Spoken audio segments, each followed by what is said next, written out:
ವೀಕ್ಷಕರೇ, ಇವತ್ತು ನಾನು ಕಿನ್ಯಾ ಉರುಸಿಗೆ ಹೋಗುತ್ತಿದ್ದೇನೆ. ಕಿನ್ಯಾ ದರ್ಗದಲ್ಲಿ ಈಗ ಉರುಸ್ ನಡೆಯುತ್ತಿದೆ. ಕಿನ್ಯಾ ದರ್ಗವನ್ನು ನೋಡದವರಿಗೆ ಬೇಕಾಗಿ ಇವತ್ತಿನ ವಿಡಿಯೋ.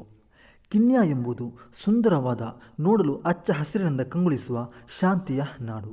ಈ ಕಿನ್ಯಾದಲ್ಲಿ ಅಂತ್ಯವಿಶ್ರಮಗೊಳ್ಳುವ ಮಹಾನರ ಹೆಸರು ಹಜ್ರತ್ ವಲಿಯುಲ್ಲಾಹಿ ಹುಸೇನ್ ಮುಸ್ಲಿಯಾರ್ ಕದ್ದಸಲ್ಲಾಹು ಸಿರ್ರಹುಲ್ ಅಜೀಜ್ ಎಂದಾಗಿದೆ. ಈ ಮಹಾನರ ಬರಕತ್ತಿನಿಂದ ಅಲ್ಲಾಹು ನಮ್ಮೆಲ್ಲರ ಪಾಪಗಳನ್ನು ಮನ್ನಿಸಲಿ, ಆಮೀನ್. ವೀಕ್ಷಕರೇ, ಕೆಲವರು ಬಂದು ಕಮೆಂಟ್ನಲ್ಲಿ ದರ್ಗಾ ಜಿಯಾರತ್ ಮಾಡುವುದು ನಿಷಿದ್ಧ ಅಂತ ನಿರಂತರವಾಗಿ ಹೇಳುತ್ತಿರುತ್ತಾರೆ. ದರ್ಗಾವನ್ನು ಪೂಜಿಸುವುದು, ದರ್ಗಾವನ್ನು ಆರಾಧಿಸುವುದು, ಅದೇ ರೀತಿ ದರ್ಗಾಗೆ ಸುಜೂದ್ ಮಾಡುವುದು ಇದೆಲ್ಲವೂ ನಿಷಿದ್ಧವಾಗಿದೆ. ಆದರೆ ದರ್ಗಾವನ್ನು ಸಂದರ್ಶನ ಮಾಡುವುದು, ಕಬರ್ ಜಿಯಾರತ್ ಮಾಡುವುದು ಇದೆಲ್ಲ ನಮ್ಮ ಪೂರ್ವಕಾಲದ ಇಮಾಮರುಗಳು ಮಾಡಿದ್ದಾರೆ. ಇದು ನಿಷಿದ್ಧವಾಗಿದ್ದರೆ ಪೂರ್ವಕಾಲದ ಇಮಾಮರುಗಳು ಮಾಡುತ್ತಿರಲಿಲ್ಲ. ನಾವೆಲ್ಲರೂ ಅಲ್ಲಾಹನನ್ನು ಆರಾಧಿಸುತ್ತೇವೆ. ಒಂದು ದಿನದಲ್ಲಿ ಕಡಿಮೆ ಅಂದರೂ 17 ಬಾರಿ ಇಯ್ಯಾಕ ನಅಬುದು ವ ಇಯ್ಯಾಕ ನಸ್ತഈನ್ ಅಂತ ಹೇಳುತ್ತೇವೆ.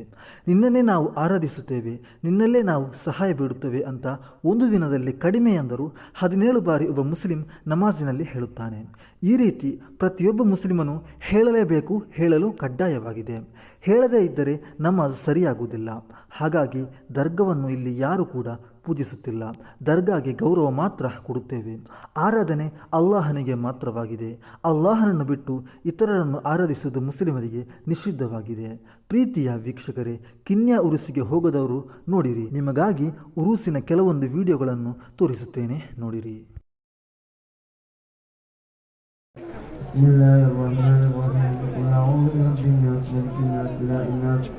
من شر الوسواس الخناس الذي يوسوس في صدور الناس من الجنة والناس. കീർത്തനമേ അല്ലാഹ്.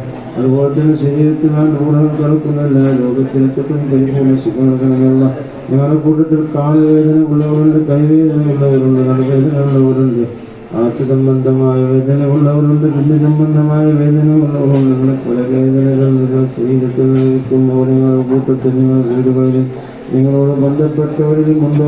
എല്ലാവർക്കും നീ പരിപൂർണ്ണ ശിക്ഷ നൽകണമെന്നുള്ള, എല്ലാവർക്കും നീ പരിപൂർണ്ണ സന്തോഷം നൽകണമെന്നുള്ള. വിദേശത്ത് പോയി വിദേശികളുടെ എല്ലാ പ്രശ്നങ്ങൾക്കും നീ പരിഹാരം കണ്ടെത്തണമെന്നുള്ള. വിദേശത്ത് പോയി ജോലി ചെയ്ത് നിങ്ങളുടെ നാട്ടുകാരും നിങ്ങളുടെ ബന്ധപ്പെട്ടവരും ഭർത്താക്കന്മാരും മക്കളും വിദേശത്ത് പോയി ജോലി ചെയ്യുന്നവരാണ്. ജോലി നൽകത്തിന് ശരിപ്രകാരം എല്ലാവരും കളയും സന്തോഷത്തിനും റാഹത്തിനും നൽകുന്നില്ല. ربنا آتنا في الدنيا وفي الآخرة حسنة وقنا عذاب النار. اللهم آتنا في جنتك وارزقنا رب العالمين. ربنا آتنا في الدنيا حسنة وفي الآخرة حسنة وقنا عذاب النار. ربنا تقبل منا إنك أنت السميع العليم وتب علينا إنك أنت التواب الرحيم.